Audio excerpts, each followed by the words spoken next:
आदरणीय अतिथिवृन्द, मञ्चमा आसीन नेतागण, देशका विभिन्न ठाउँबाट विभिन्न जिल्लाबाट पाल्नुहुने प्रतिनिधि साथीहरू र यो सभाकक्षमा हामीलाई समर्थन गर्दै उत्साह दिनका लागि पाल्नुभएका आदरणीय दाजुभाइ तथा दिदीबहिनीहरू, सगरमाथा र एबीसी टेलिभिजन तथा 20औंवटा एफएमहरू सुनिरहनुभएका, हेरिरहनुभएका आदरणीय श्रोतावृन्द, दर्शकगण, यहाँहरू सबैमा म हार्दिक नमस्कार टक्र्याउन चाहन्छु।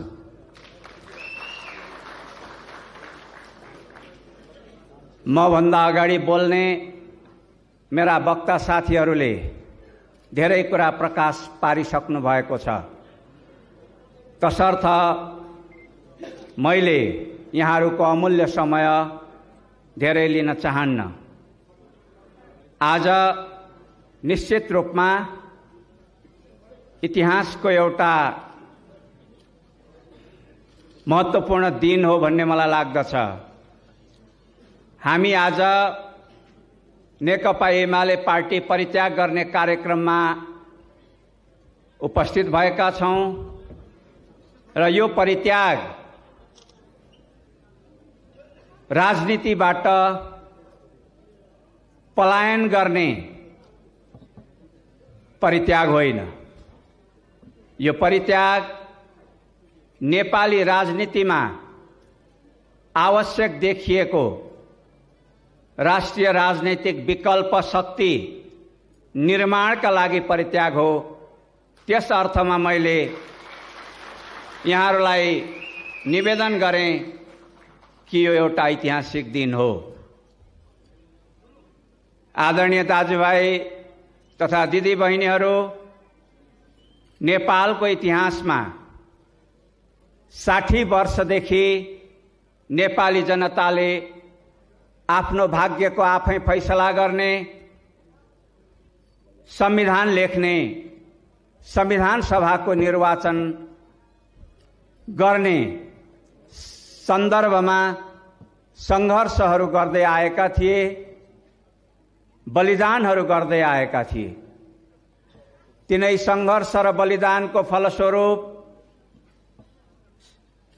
संविधान सभा निर्वाचित भएको थियो, स्थापित भएको थियो र सम्पूर्ण नेपाली जनताले यो संविधान सभाका माध्यमबाट एउटा नयाँ संविधान प्राप्त गर्ने अपेक्षा राखेका थिए। यस्तो संविधान, जुन संविधानमा 2,66,00,000 नेपालीहरूको हृदय धड्किन्छ, हृदयको स्पन्दन सुन्न पाइन्छ, त्यस्तो संविधानको अपेक्षा राखेका थिए। खास गरी उत्पीडनमा परेका आदिवासी जनजाति, महिला, मधेसी, मुस्लिम र कर्णाली सेती महाकाली क्षेत्रका जनताहरूले आफ्नो अधिकारको संरक्षण भएको संविधानको अपेक्षा राखेका थिए। तर 2069 साल जेठ 14 गते यी सारा आकांक्षाहरूमाथि वज्रपात गर्दै संविधान सभा भङ्ग भयो, संविधान आउन सकेन।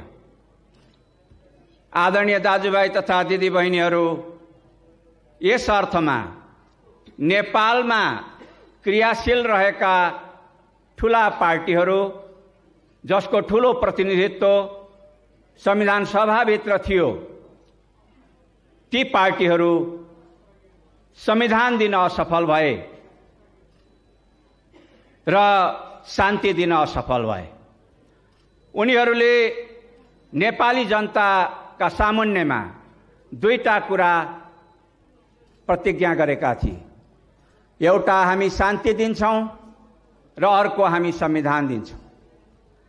तर यी दुईटै कुरा पूरा हुन नसकेपछि निश्चित रूपमा दलहरू असफल भएका छन्।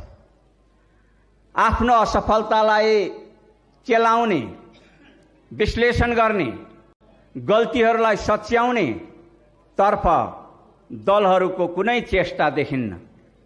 अहिले पनि हामी देखिराखेका छौं, यी दलहरूमा कुनै पश्चाताप छैन, कुनै आत्मग्लानि छैन।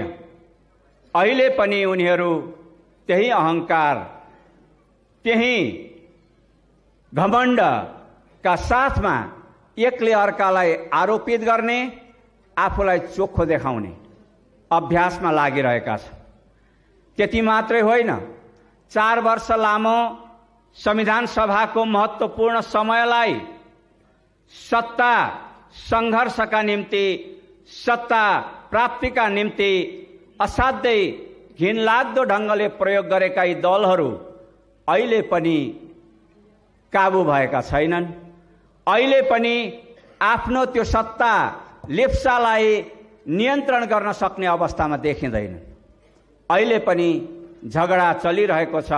प्रधानमन्त्री को बन्ने, को प्रधानमन्त्री बनेर चुनाव गराउने झगडा त्यहाँ केन्द्रित भइराखेको छ।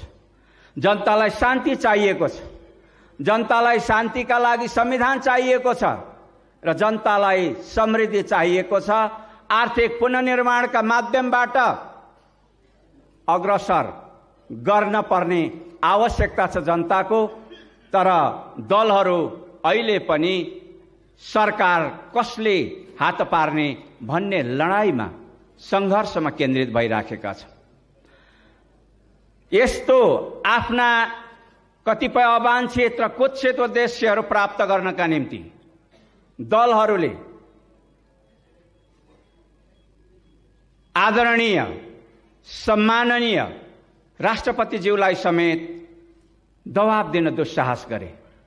त्यस्तो एउटा सम्मानित संस्था, त्यस्तो एउटा गरिमामय संस्था, त्यस्तो एउटा अभिभावकीय संस्थालाई समेत विवादमा तान्ने कोसिस गरे। यस खालका असाध्यै दयनीय, असाध्यै दरिद्र, असाध्यै आत्मकेन्द्रित, असाध्यै आफ्नो र आफ्नो दल प्रति मात्रै चिन्ता राख्ने ढंगका नेपाली जनताप्रति, नेपाली जनताको चाहनाप्रति कुनै किसिमले वास्ता नगर्ने किसिमका जुन गतिविधिहरू दलहरूबाट देखियो, यसले पनि मलाई लाग्दछ नेपाली जनतालाई निराश बनाएको छ। यी सबै गतिरोधहरू कसरी उत्पन्न भए? आज हेर्नुहोस्, 3वटा दलहरू, 3वटा शक्तिहरू एउटा मोर्चालाई गणना गर्ने हो भने सर्प, बिच्छी र भ्यागुताको त्रिकोणात्मक चाहिँ अवस्थिति जस्तो रूपमा उभिएका छन्। कुनै आफ्नो अडानबाट, आफ्नो स्थानबाट चटपटाउँदैन, कुनै आफ्नो ठाउँ छोडेर यताउता चलमलाउँदैन। त्यो ठाउँ छोड्यो भने लाग्दछ कि उसको अस्तित्व समाप्त हुन्छ। के यसरी राष्ट्रिय सहमति प्राप्त हुन्छ? के राष्ट्रिय सहमति प्राप्त नगरिकन हाम्रो मुलुकको विद्यमान समस्या हल हुन्छ? हुँदैन। राष्ट्रिय सहमति अनिवार्य छ। यो कुरो सबै नेताहरू जान्दछन्, यो कुरो सबै दललाई थाहा छ। तर पनि उनीहरू आफ्नो अडान छोड्न तयार छैनन्, किनभने त्यहाँनेर सायद आफ्नो निजी वा दलगत स्वार्थ केही तलमाथि हुन सक्दछ। यस किसिमले यो देशको अभिभावकत्व लिनुपर्ने, यो देशको नेतृत्व लिनुपर्ने, यो देशलाई मार्गदर्शन गर्नुपर्ने दलहरू जब नितान्त आत्मकेन्द्रित भएर सोच्दछन्, आफ्नो दल वा आफूलाई केन्द्रबिन्दुमा राखेर सोच्दछन्, तब नेपाली जनताले निश्चित रूपमा विकल्पको खोजी गर्नुपर्दछ। आदरणीय दाजुभाइ दिदीबहिनीहरू, आदरणीय दाजुभाइ दिदीबहिनीहरू, हामी त्यही विकल्प दिने संकल्पका साथ यहाँहरूका बीचमा उपस्थित भएका छौँ।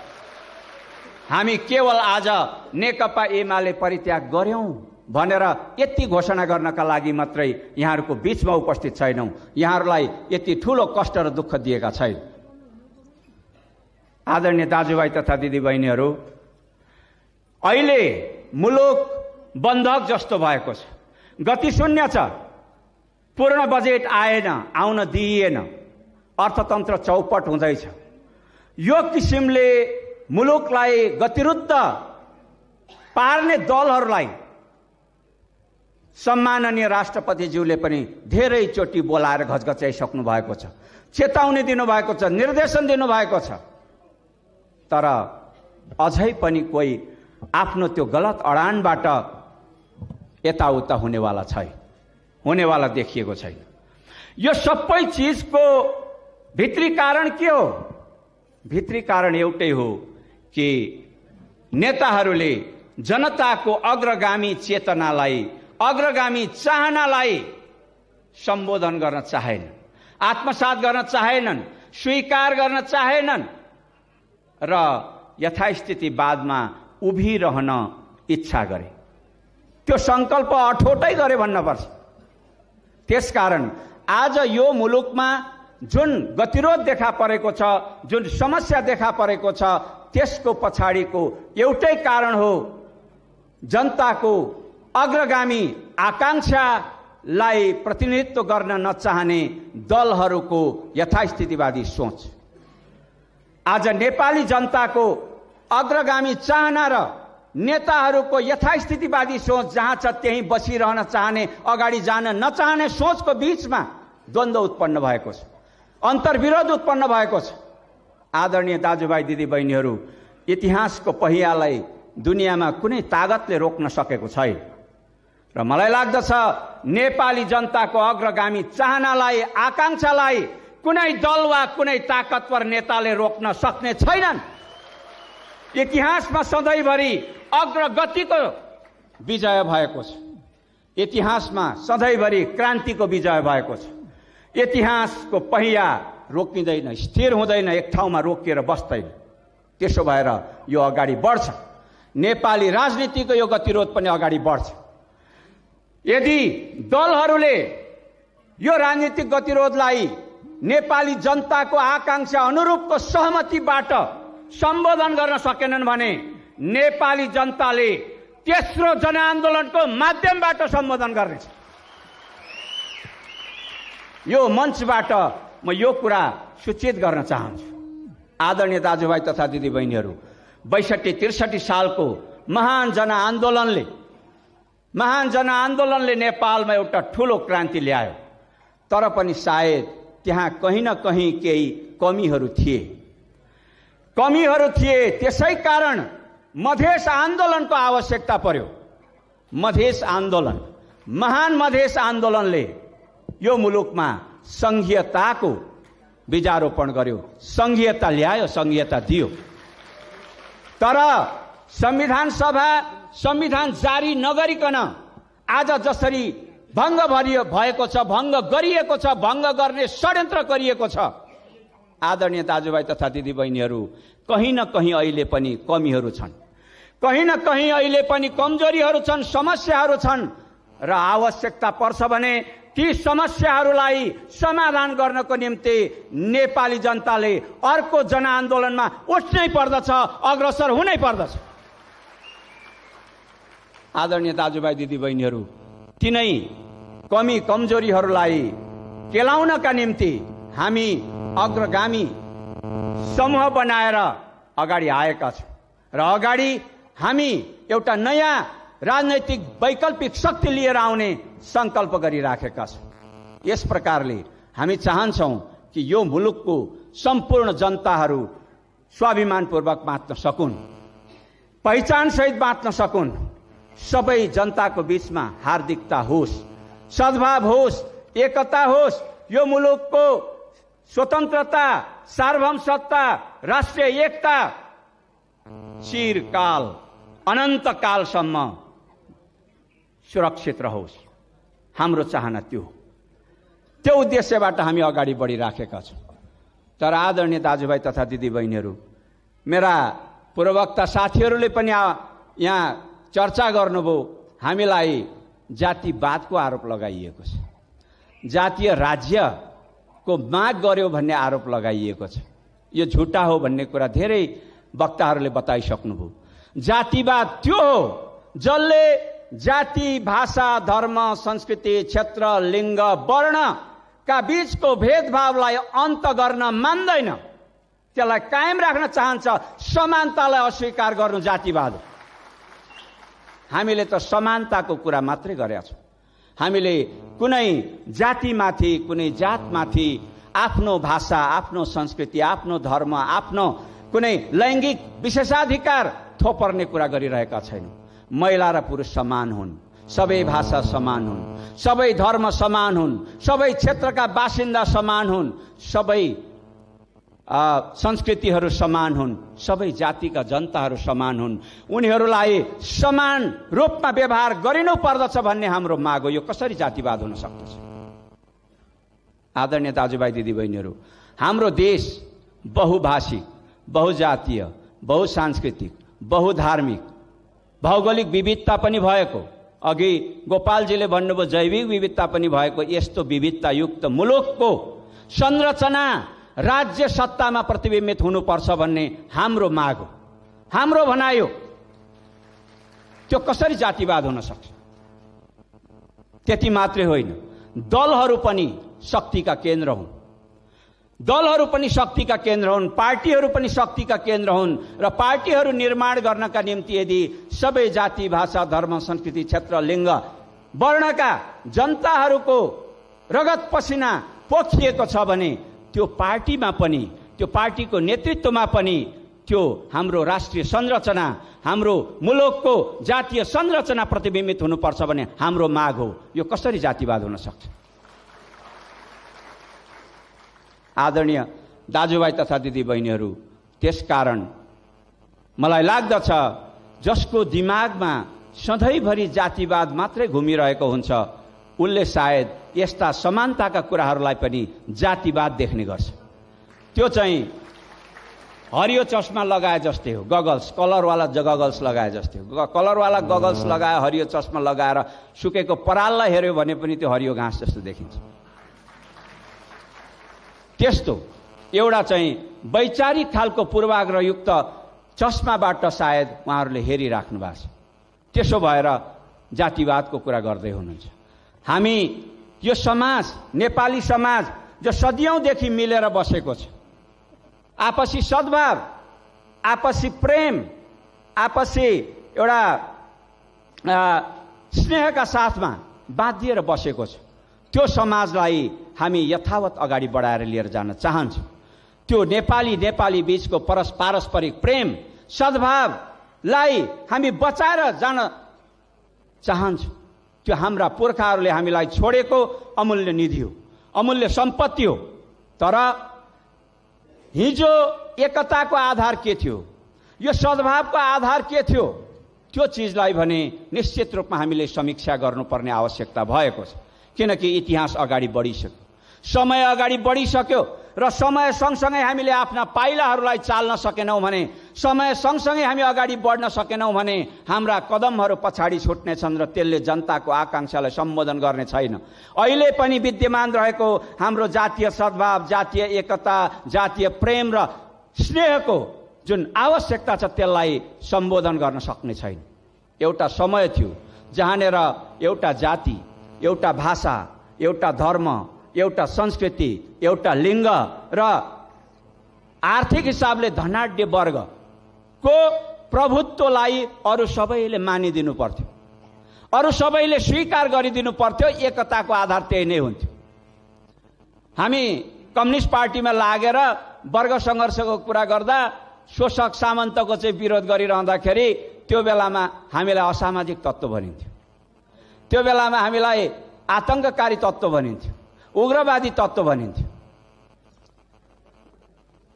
आदरणीय दाजुभाइ तथा दिदीबहिनीहरू, अहिले हामी समानताको कुरा गर्दैछौँ। जाति, भाषा, धर्म, संस्कृति, लिङ्ग, क्षेत्र, वर्ण र धार्मिक हिसाबले मुसलमानहरू सबैलाई समानताको हक प्राप्त हुनुपर्छ भनेर भनिरहेका छौँ। हामीलाई जातिवाद भनिएको छ।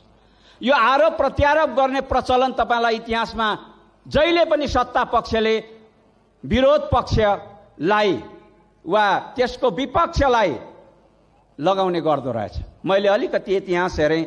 राणा शासनको विरोध गर्नेहरूलाई राणाहरूले के भन्दा रहेछन् भन्दाखेरि देशद्रोही। जहाँनिया राणा शासनको विरोध गर्नु पनि अपराध, यो यस्तो अपराध जो देशद्रोह मानिन्थ्यो। त्यतिखेरको सत्ताले त्यो भन्थ्यो। पञ्चायतको विरोध गरियो, पञ्चायतको विरुद्धमा लडियो नेपाली काङ्ग्रेस जतिलाई अराष्ट्रिय तत्त्व, वामपन्थी वा कम्युनिस्टहरूलाई चाहिने असामाजिक तत्त्व, उग्रवादी तत्त्व। 46 सालपछि बहुदल आयो।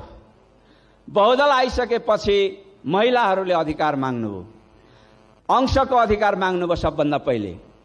अनि हामी तिनै मान्छेहरू जो पञ्चायतको विरोधमा राजनीति गरेर सत्तासीन भएका थियौँ, हामीले नै के भन्यौँ, वा हामी भित्रैका एक थरी नेताहरूले के भन्नुभयो भन्दाखेरि, ल अब आइमाईहरूले चाहिँ अंश माग्ने, आइमाईहरूले सम्पत्तिको हक माग्ने, यो मागेपछि त सामाजिक संरचना ध्वस्त हुन्छ, खत्तम हुन्छ समाज, दिदी र भाइको चाहिँ सम्बन्धै बिग्रिने भयो, बर्बाद हुने भयो। अंश बन्डामा चाहिँ मुद्दा मामिला चल्छ, के को भाइटिका, अब भाइटिका पनि बर्बाद, तिहारको चाडै चाहिँ नरमाइलो हुने भयो। यस खालका पनि चाहिँ भ्रमहरू फिजाइएको थियो, आरोपहरू लगाइएको थियो त्यो बेलामा, मलाई याद छ। तर पछि हामीले अंशको अधिकारलाई सुरक्षित गर्ने व्यवस्था संसदले गर्यो भनौँ, त्यो संसदले गर्यो, सामाजिक संरचना बिग्रिएको छैन। पछि महिलाहरूले आमाको नाममा पनि नागरिकता पाउने हक मागे, यानि कि वंशको हक पनि मागे। अंश मात्रै होइन, वंश पनि चाहिन्छ भने अब त्यसको विरुद्धमा के भनियो भने बाफ्रे बाफ्रे, अब सब यो नेपाल भान्जा भान्जीको देश हुने, कस्तो दिमाग हो। अब यो हिसाबले विरोध गरियो, महिलावादी भनियो, महिला जसले महिला अधिकारको निम्ति बोल्नु भएको थियो उहाँहरूलाई चाहिँ महिलावादी भनेर व्यङ्ग गरियो, आरोप गरियो, अपमान गरियो। तर आमाको नाममा नागरिकता दिने हक पनि जब त्यो कानुनले दियो, यो मुलुक भान्जा भान्जीको मात्रै मुलुक भएको छैन। आदरणीय दाजुभाइ दिदीबहिनीहरू, हाम्रो मुलुकमा यस्तो साँगुरो सोचाइ भएका, संकीर्ण दृष्टिकोण भएका, अलिकति पनि नयाँ कुरालाई आत्मसात गर्न, स्वीकार गर्न नचाहने मानिसहरू पनि छन्, तत्त्वहरू पनि छन्। तिनै तत्त्वहरू आज हामीहरूलाई समानताको माग गर्दा जातिवादी भए भनेर आरोप लगाइरहेका छन्। मलाई दया मात्र लाग्छ जसले समानताको मागलाई जातिवाद देख्दछ। त्यसकारण मलाई लाग्दछ यो जातिवादको आरोप, पूर्वाग्रहको आरोप हो, कसैले आत्तिनुपर्ने आवश्यकता छैन। हामी समानताको पक्षमा छौँ, हामी पहिचानको पक्षमा छौँ, हामी पहुँचको पक्षमा छौँ, राज्यमा सबैको पहुँच होस् भन्ने पक्षमा छौँ, प्रतिनिधित्वको पक्षमा छौँ, प्रतिष्ठाको पक्षमा छौँ भनिसकेपछि हाम्रो आवाज, हाम्रो सङ्घर्ष न्यायको लागि हो, हामी न्यायको पक्षमा छौँ। आदरणीय दाजुभाइ तथा दिदीबहिनीहरू, त्यसो भएको हुनाले यसमा आत्तिनुपर्ने जरुरी छैन। अब मधेसीहरूले अधिकार मागे भने यिनै साँगुरो सोचाइ भएका मानिसहरू के भन्छन्, बाफ्रे बाफ्रे विखण्डनकारी माग। मधेसी जस्तै सबै विखण्डनकारी, आदिवासी जनजाति वा अरू चाहिँ जातीय समानताको, भाषिक समानताका माग गर्ने जति सबै जातिवादी। अनि महिलाहरू जसले हक मागे उनीहरू महिलावादी। अब कुनै वादी नभएको मान्छेले मात्रै यो देश कसरी चल्छ? चल्दैन, किनभने कुनै वादी नहुनेहरूको सङ्ख्या त्यसरी छुट्याएर लाने हो भने त्यो 15% झर्छ। त्यसले गर्दा आदरणीय दाजुभाइ दिदीबहिनीहरू, मलाई लाग्दछ आज हाम्रो मुलुक समस्यामा छ, सङ्कटमा पनि छ। सङ्क्रमण काल टुङ्गिएको छैन, जारी छ। मुलुक पीडामा छटपटाइराखेको छ। यस्तो बेलामा यस खालका सङ्कीर्ण सोचाइहरूबाट माथि उठेर हामीले सिङ्गो देशलाई, सिङ्गै नेपालीलाई मिलाएर लैजाने विशाल छाती लिएर अग्रसर हुनु पर्दछ।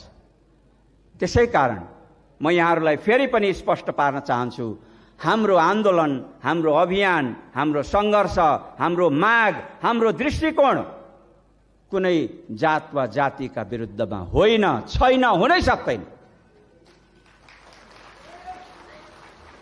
हामी त केवल समानताको जगमाथि उभिएर, किनकि हामीले 62-63 सालको जनआन्दोलन पछि नै सङ्कल्प गरिसक्यौँ के सबै जातिका जनताहरू समान हुनेछन्, सबै भाषाहरू समान हुनेछन्, सबै धर्महरू समान हुनेछन् र राज्यको कुनै धर्म हुने छैन, सबै संस्कृतिहरू समान हुनेछन्, सबै क्षेत्रका बासिन्दाहरू समान हुनेछन् र महिला पुरुष दुवै समान हुनेछन्।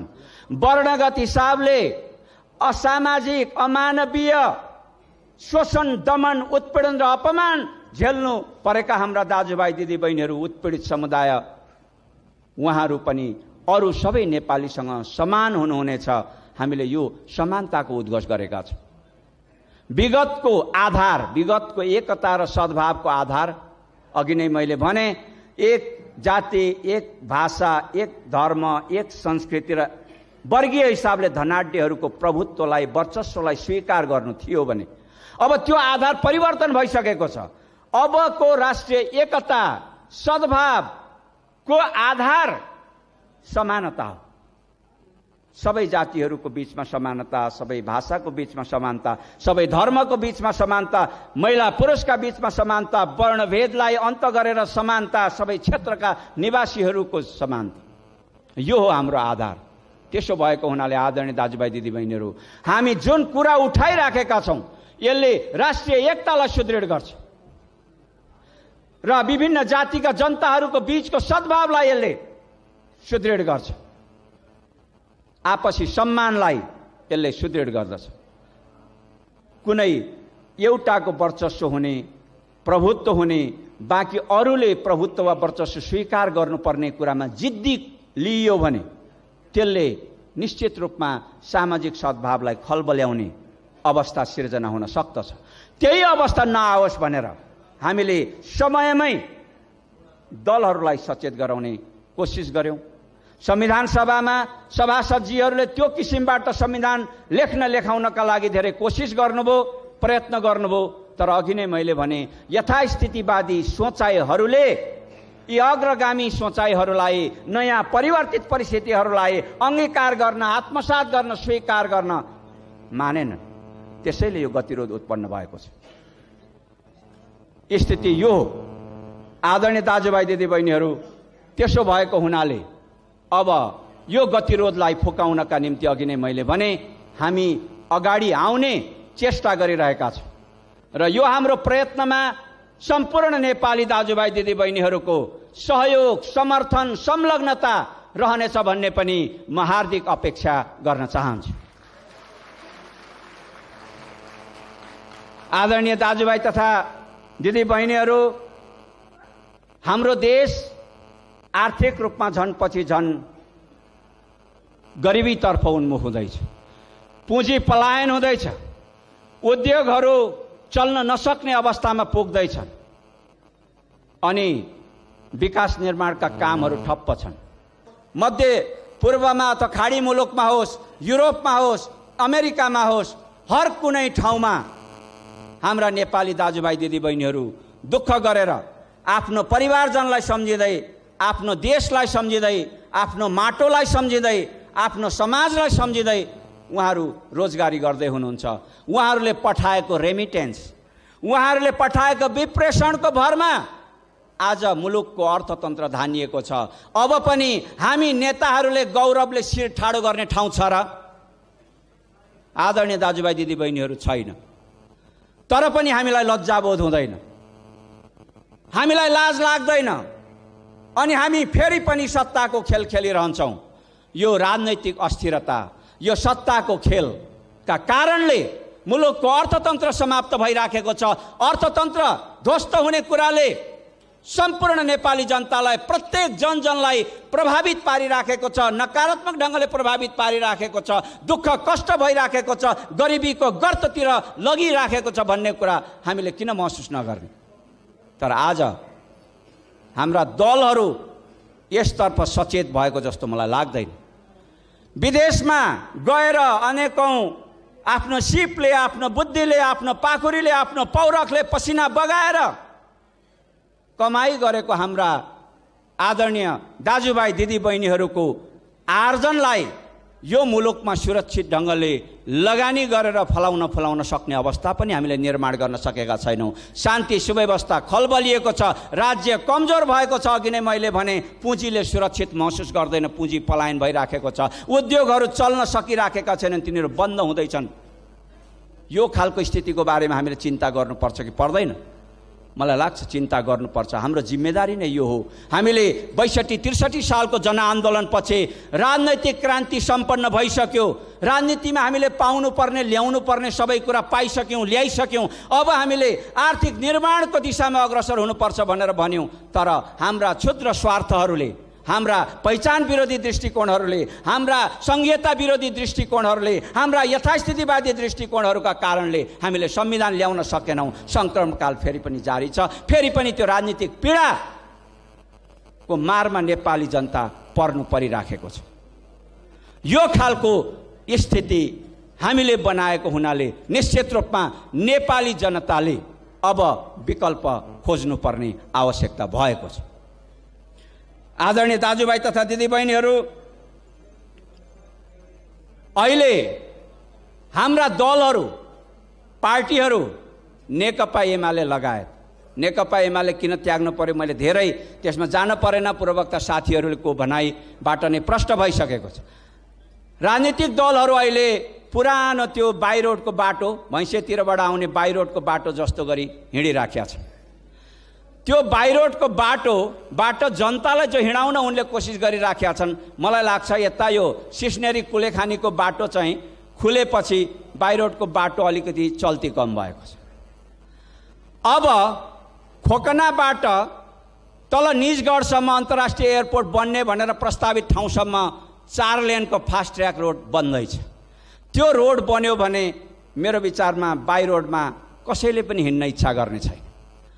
आज हामी तपाईहरूको बीचमा नयाँ विकल्पको जो कुरा गरिराखेका छौँ, अब यो बाई रोडको बाटोलाई छोडेर यो 4 लेनको फास्ट ट्र्याकमा अगाडि बढौँ भन्ने आह्वानका साथमा हामी गरिराखेका छौँ। अब हामीले बनाउन चाहेको विकल्प, हामीले ल्याउन चाहेको विकल्प त्यो फास्ट ट्र्याक रुट जस्तो हुनुपर्दछ भन्ने हामीलाई लागेको छ। त्यसको पनि अलिकति सिनाप्सिस, त्यसको अलिकति सार राजेन्द्रजीले यहाँहरूलाई राखिसक्नु भएको छ। अहिले पनि हामी त्यसको अवधारणा निर्माणको क्रममा छलफलमा छौँ।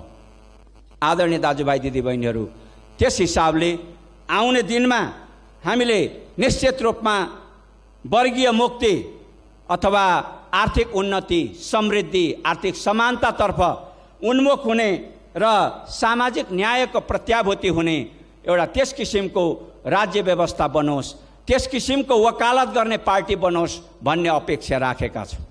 र अब यहाँहरूको धैर्यतालाई म सलाम गर्न चाहन्छु र अन्त्यतिर म आइपुग्न लागेँ।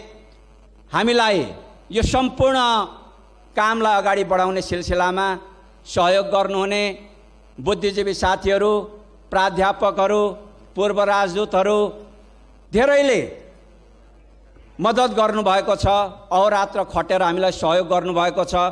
उहाँहरूप्रति म हार्दिक आभार व्यक्त गर्न चाहन्छु, कृतज्ञता जाहेर गर्न चाहन्छु। उहाँहरूलाई धेरै धेरै धन्यवाद दिन चाहन्छु।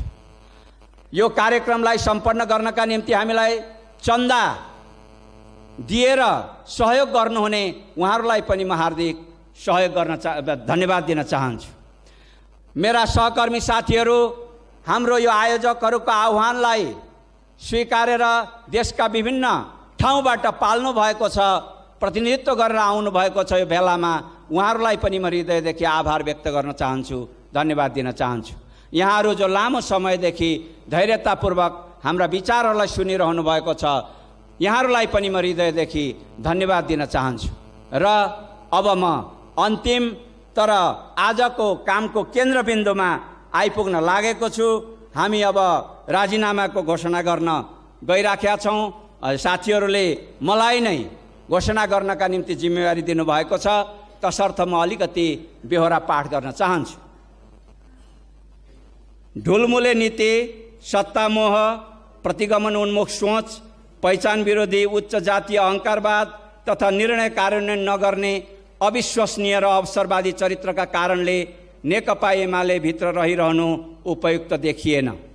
तसर्थ वर्गीय मुक्ति र सामाजिक न्यायलाई सन्तुलित ढङ्गले बोक्ने, पहिचान सहितको सङ्घीयता र सङ्घीयता सहितको संविधानको पक्षमा इमानदारी साथै दृढतापूर्वक उभिने, राष्ट्रियता, समाजवाद, गणतन्त्र, शान्ति र समृद्धिका लागि अग्रसर हुने र मजदुर, किसान एवं श्रमजीवी जनतालाई सदैव केन्द्रबिन्दुमा राखेर काम गर्ने राजनीतिक शक्तिको निर्माणमा सक्रियतापूर्वक अगाडि बढ्न नेकपा एमाले पार्टी परित्याग गरेको घोषणा गर्दछौँ।